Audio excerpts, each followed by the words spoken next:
Então, esse é o meu objetivo de vida, me tornar inútil. E nessa discussão de ser inútil, vocês podem lembrar de uma música, mas tentem pensar quanto tempo vocês gostariam de ficar sem ter que tomar uma decisão. E essa tomar decisão quer dizer que vocês prepararam pessoas, deram autonomia para que elas conseguissem tomar essas decisões por vocês.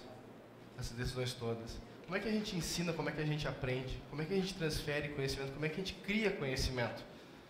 Então, são algumas coisas que eu quero conversar com vocês hoje. Como se fosse um mantra de possibilidades do que a gente tem. E aí eu volto lá para o meu passado. Eu quero que vocês desçam da vida de vocês agora por um momento, desçam da bicicleta, qualquer coisa que move vocês, e vamos refletir um pouco. O ponto é que eu vou contar histórias para vocês, elas são reais, elas são legais, normais. Simplesmente isso. E lá no passado, eu tinha momentos onde eu tinha desejos. E esse desejo que eu tinha, eu pensava, eu quero alcançar isso, e de repente eu não conseguia. Isso me frustrava.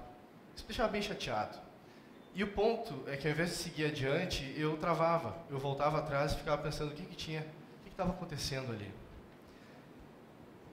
O que acontecia também é que eu não tinha muito tempo para pensar, porque eu acabava tendo um chefe que fazia com que eu trabalhasse, sem ter um alvo certo, mas eu sabia que eu estava trabalhando. E na verdade, muitas vezes era um sábado de tarde como esse, e eu queria estar no cinema, me divertindo.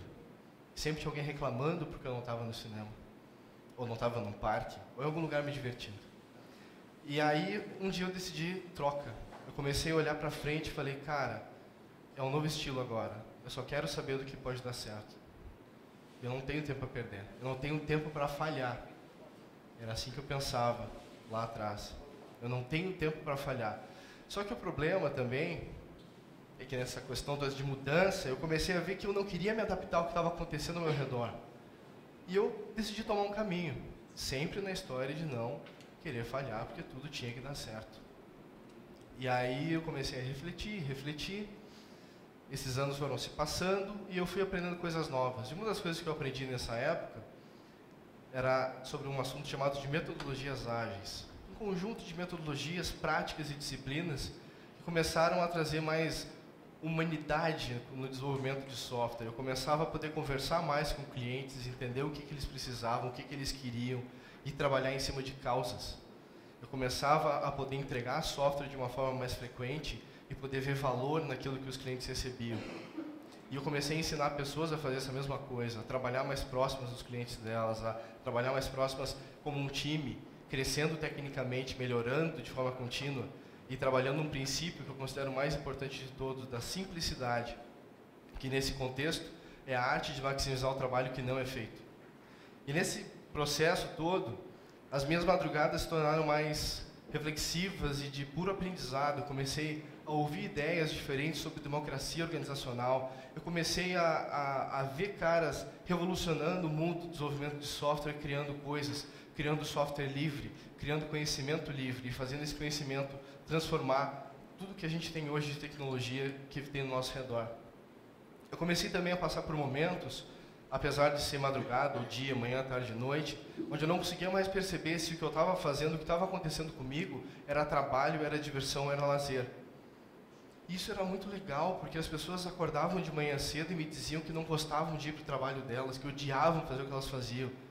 E às vezes eu ficava 18 horas acordado, 20 horas acordado, e eu estava sempre feliz e fazendo aquilo que eu estava fazendo, curtindo, e aprendendo, né, e revolucionando, e vendo coisas novas, e apoiando, ensinando pessoas a fazer isso. Evoluindo tecnicamente e evoluindo também as características de apoiar pessoas a causarem mudanças. E sempre para melhor. Só que eu continuava querendo saber do que podia dar certo. Apesar de já estar num contexto onde um dos principais princípios era falhar o mais rápido possível. Eu queria que as equipes que eu ajudasse, naquela época, falhassem o mais rápido possível. Mas eu não podia falhar, porque eu não tinha tempo a perder. E aí o que acontece? Essas 18 horas, 16 horas trabalhando incessantemente, e eu ensinava as equipes a não fazer hora extra, eu ensinava as pessoas a não trabalharem mais que o necessário, a tentarem ser felizes, porque eu não conseguia fazer isso. Eu tinha um contexto de trabalhar muito, eu tinha um contexto onde muitas vezes eu parava e dizia, cara, eu não consigo mais, e vinha uma voz e dizia, vai, é assim, tu não pode falhar, não pode falhar. Tinha alguém que dizia que não podia falhar. E aí tem um princípio chamado pensamento Lean, que diz que você tem que parar a máquina para a máquina não parar. E eu não parei. E eu comecei a ter surtos de labirintite. A cada 3 meses por aí eu tinha um surto desses. E eu parava 1 dia ou 2 dias que eu não conseguia trabalhar. Eu estava tonto. Eu tinha que descansar, eu tinha que ficar em casa. Mas eu não parava de trabalhar. Assim que eu conseguia estabilizar sentado, lá voltava eu pro computador e continuava fazendo o que eu tinha que fazer e tudo mais. Até que teve um dia que eu tive um desses surtos e eu fiquei feliz. Porque eu ia finalmente poder parar 2 dias. E é um daqueles momentos que a gente pensa assim, para, tem algo errado aqui. Tem algo muito errado aqui. Como assim eu estou feliz por estar doente? Como assim eu estou feliz por estar sentado no hospital, tomando um remédio na veia para poder me estabilizar de novo? Tem algo errado. E desde essa época eu comecei a, de novo, voltar a refletir, só que de uma outra forma. A começar a entender qual era o meu momento de vida, o que eu estava vivendo ali. E aí eu comecei a perceber que apesar de eu estar querendo crescer como profissional e ajudar pessoas e tudo mais, eu estava precisando de um momento de conforto, um momento de certeza, de dar uma parada em tudo que eu estava fazendo e começar a pensar diferente de novo, só que agora para mim. E quando eu comecei a passar por isso, eu comecei a ver que eu queria continuar tendo conexões, eu queria continuar tendo networking, crescendo como profissional, ensinando pessoas a fazer essas mudanças, só que agora tinha mais coisas. Eu comecei a ver também que quando eu começava a montar planos, esses planos não tinham só metas e datas para alcançar. Eles começaram a ter propósito no que tinha lá planejado. Eu começava a enxergar o porquê que eu estava fazendo aquilo. Para que eu estava fazendo aquilo. Por quem eu estava fazendo aquilo. Isso ficou claro para mim, uma mudança de pensamento, de começar a olhar para aquelas pequenas metas como experimentos. E eu comecei a buscar falhar o mais rápido possível também para não perder tempo. Lembra? Eu não tenho tempo a perder. Então eu não posso seguir numa ideia que ela não faz sentido para mim. Eu comecei a aplicar pequenos experimentos na minha vida, como hoje, muita gente que trabalha com empreendedorismo, criando modelos de negócio por aí, seguem lá as brincadeiras do Eric Ries lá, né, construir algo, validar, medir de alguma forma e criar algum tipo de aprendizado para fazer um novo ciclo, seja de mudança ou de continuidade naquilo que estava sendo feito. Né? E essa mudança, né, pessoal, ela começou, né, depois dessa primeira parada, eu descobri lá um peso de papel que eu tinha. Meu pai tinha me dado esse peso de papel. E até então ele era só um peso de papel. E ele começou a ser o meu momento do dia, onde eu olhava para ele e eu tinha o meu momento de reflexão. E nesse momento de reflexão, eu comecei a me sentir liberdade em tudo que eu estava fazendo, porque agora eu tinha tempo. Eu tinha criado tempo para mim. Né? E começou a acontecer coisas que eu continuei realizando coisas que eu realizava, e o esporte começou a ser algo como um canalizador para mim de aprendizado, de trabalhar com pessoas, de trabalhar com o mental, de estar numa quadra e estar numa situação onde eu tinha que aplicar toda a minha resiliência e o trabalho em equipe e a falha e aceitar aquela falha e querer mudar e querer melhorar e por aí vai. Então, essa questão de sentir essa liberdade, muitas vezes eu via a gente perguntando assim, tá, mas né, tu não quer fazer mais nada? Tu disse que quer parar, que quer ser inútil? O que é o ponto? Tu não quer fazer nada? E o ponto não é esse. O ponto é que eu quero continuar fazendo muitas coisas, eu não consigo parar. Essa é a jogada. Só que para eu poder fazer coisas novas, eu preciso me libertar das anteriores.